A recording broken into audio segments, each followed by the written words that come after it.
welcome back to the Scrapbook and Cards Today blog. Today we're going to play with some paint using the Vicki Boutin All the Good Things collection. So I have 4 paint colors here that I've chosen that are super pretty.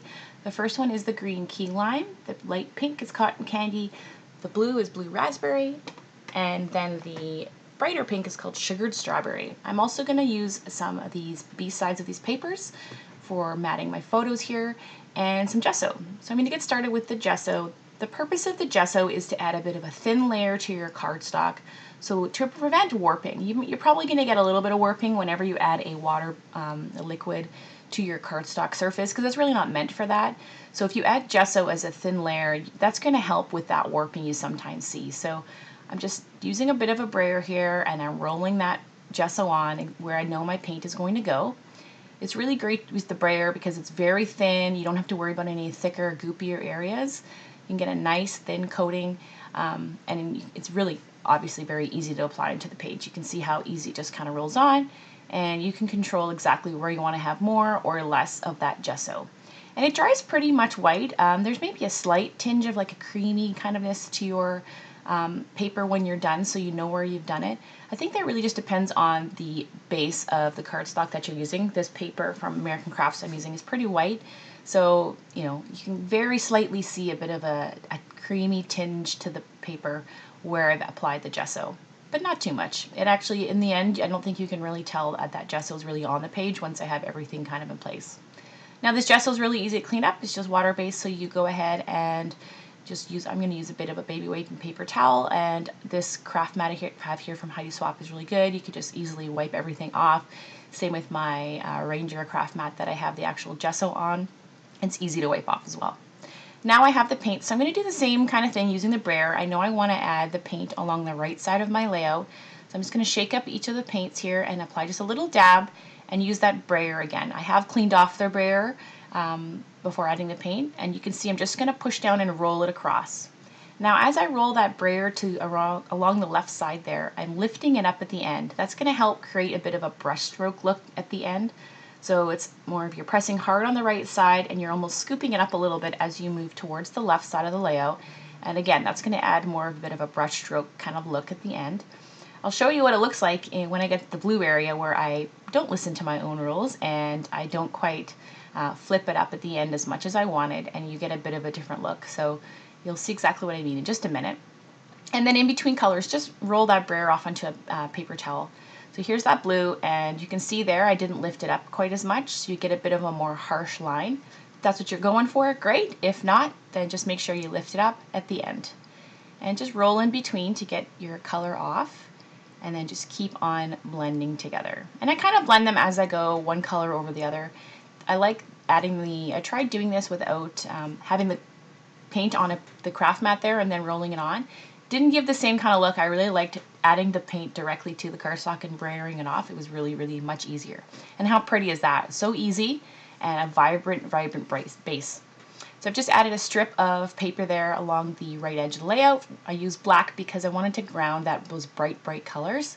And I've also layered some pattern paper in behind my photos. I picked a teal and a pink, similar to the colors that are in the paint. And how I layered those together, I just cut them into different squares and I stapled in the middle and then added my photo on top. That allows the paper to move, so you can tuck these embellishments like these die cuts here I have from the Vicki Boutin All the Good Things collection. I've just kind of tucked them underneath the photo where I want them. It allows you to kind of move things around.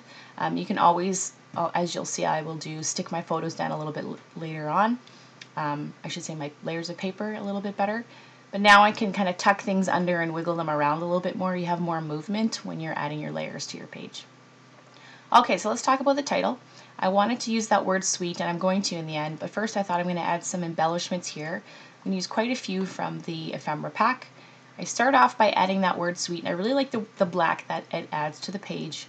Again, with those bright colors, the black is really fun to add a pop, so you really notice your title. I thought about adding some smaller black thickers into this as well to add to my title, but I really just wasn't feeling it. Maybe it was the font, I'm not sure.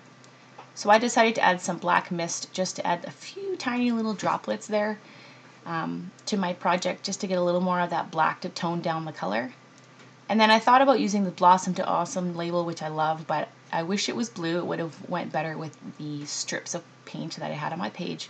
Instead, I decided to use this fun black label, and I'm going to tuck that kind of in with my photos. And to be honest, I didn't quite like how I matched up the pink and the blue paint there, so it kind of hides the messy line that I've created by using that label too.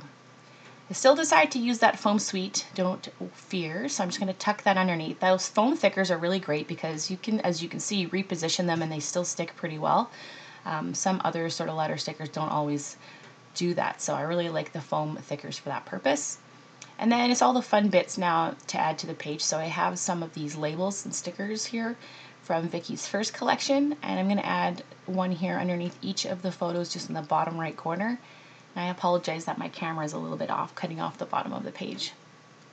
And I have some tags and labels here also from the first collection. So I just want to grab like a green tag here to add into the green area where I painted, and then a blue one here.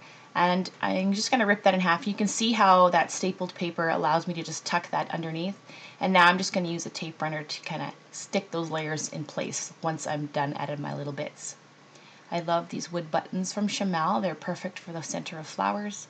I thought about doing some watercolor crayons with these watercolor stickers from Vicky, but I felt like I was kind of running out of room and I didn't really want to overcrowd things. So I'm just going to add some small enamel dots, tone on tone in the area where I have painted. So green in the green and pink in the pink, just to kind of add a few little smaller details as I work my way down from the bigger embellishments all the way down to the smaller ones. And then I don't like empty holes on things like buttons and tags, so I use some natural twine just to tie a tag onto the top of that green tag. And then of course I stamp the date, so if you're not going to read any journaling, at least write the date on your page. And then I did feel like there needed something underneath that title suite, so I have this sentiment here from Technique Tuesday Stamps, and I just stamped that underneath the word suite, and that's it. So really fun, vibrant page. The paint does a lot of the work for you. Really easy to do, super fast. I think this page took me about 25 minutes to complete in total. And I hope you were inspired to give some paint a try to yourself. So that's it for me today. I'll see you again next time on the Scrapbook and Cards Today blog.